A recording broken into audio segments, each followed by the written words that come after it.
माजी सैनिक संघटना परिवारातर्फे गोरगरीब पूरग्रस्तांना पूरग्रस्त क्षेत्रात जाऊन दीपावली भेट किटचे वाटप नरखेड तालुका मोहोळ सोलापूर येथे करण्यात आले।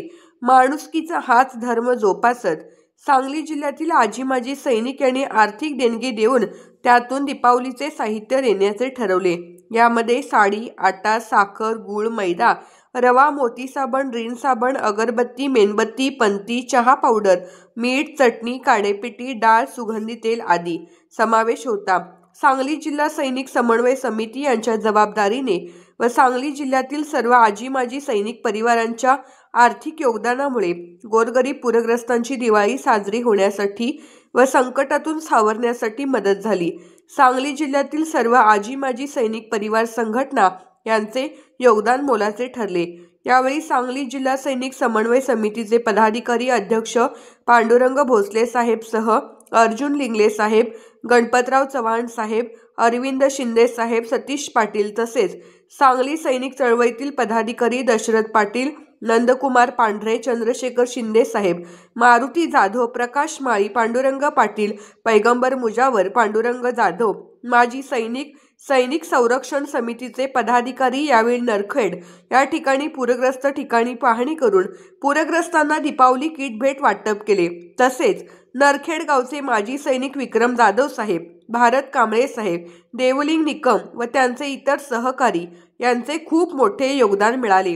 त्याचबरोबर मोहोळचे तहसीलदार सचिन मुळीक साहेब, तेथील सरपंच, लोकप्रतिनिधी, ग्रामसेवक, सर्कल ग्रामस्थ यांचेही सहकार्य मिळाले। माजी सैनिकांचे हे कार्य आमच्यासाठी आदर्शवादी असल्याचे मत उपजिल्हाधिकारी डॉक्टर स्नेहल कनिचे मॅडम यांनी व्यक्त केले।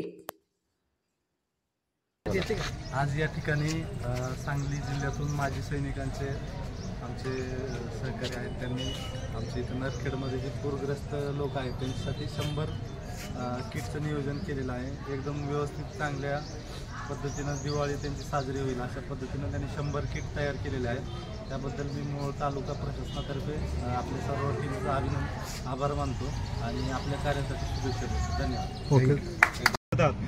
सांगली जिल्हा सैनिक परिवारातर्फे सांगली जिल्हा सैनिक समन्वय समिती व सांगली जिल्ह्यातील जे 100हून जास्त सैनिक संघटना आहेत त्यांना आम्ही आवाहन केलेलं होतं की सांगली जिल्हा सैनिक समन्वय समिती या माध्यमातून की जे नैसर्गिक आपत्ती आपल्या मराठवाडा असेल किंवा इतर भागामध्ये जे नैसर्गिक आपत्ती झालेल्या आहेत, ह्या नैसर्गिक आपत्तीमध्ये मोठ्या प्रमाणामध्ये पूर आला, अतिवृष्टी झाली। अतिवृष्टी झाल्यामुळे पूर्णच्या घरं वाहून गेलेले आहेत। फक्त घरच वाहून गेली नाहीत, फक्त शेतकऱ्याचं नुकसान झालं नाही, त्याच्याबरोबर गोरगरिबांची घरं उद्ध्वस्त झालेली आहेत। गोरगरिबांच्या घराची दिवाळी विझलेली आहे, मुलांची शाळेची फी त्या पुरामध्ये वाहून गेलेल्या आहे। अशा पूरग्रस्त कुटुंबियांना मदत केली पाहिजे ही भावना, सैनिकाला कुठली जात नसते, सैनिकाला माणुसकी एकच धर्म असतो। आम्ही सीमेवरती असताना जात धर्म कधी बघून सुरक्षा करत नाहीत, हाच दृष्टिकोन सैनिकांच्या मनामध्ये आहे। या दृष्टिकोनातून पूरग्रस्तांना मदत झाली पाहिजे, त्यांच्या घरची दिवाळी साजरी झाली पाहिजे।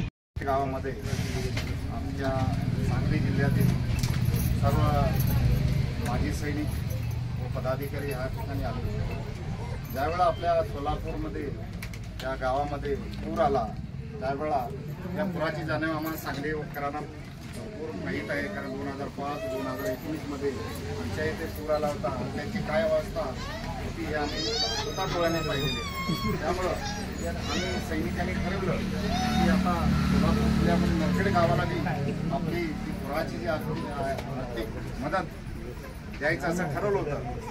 काही जणांचे विचार केला की चेक देऊया, परंतु काही जणांचे असे सजेशन आलं ॲक्च्युली त्या ज्या गावामध्ये खरंच ज्याचं नुकसान झालंय त्या तेथील गावातील सैनिकाला विचारून आपण ते लिस्ट घेऊन आपण त्यांच्यापर्यंत त्याच्या घरात पोहोचवायला पाहिजे। म्हणजे ॲक्च्युली जी गरजवंत आहेत त्यांच्या घरामध्ये पोहोचावं आणि त्यांची दिवाळी साजरी व्हावं, कारण त्यांचे जे घरं वाहून गेले, कुणाचे सर्व प्रपंच उद्ध्वस्त झाला, अशा टायमाला आपण एक पेन्शनधारक माजी सैनिक असल्यामुळं आपण एक मदतीचा हात त्यांना देऊन त्यांची दिवाळी चांगल्या प्रकारे साजरी व्हावी या उद्देशाने आम्ही हा उपक्रम सुरू केला।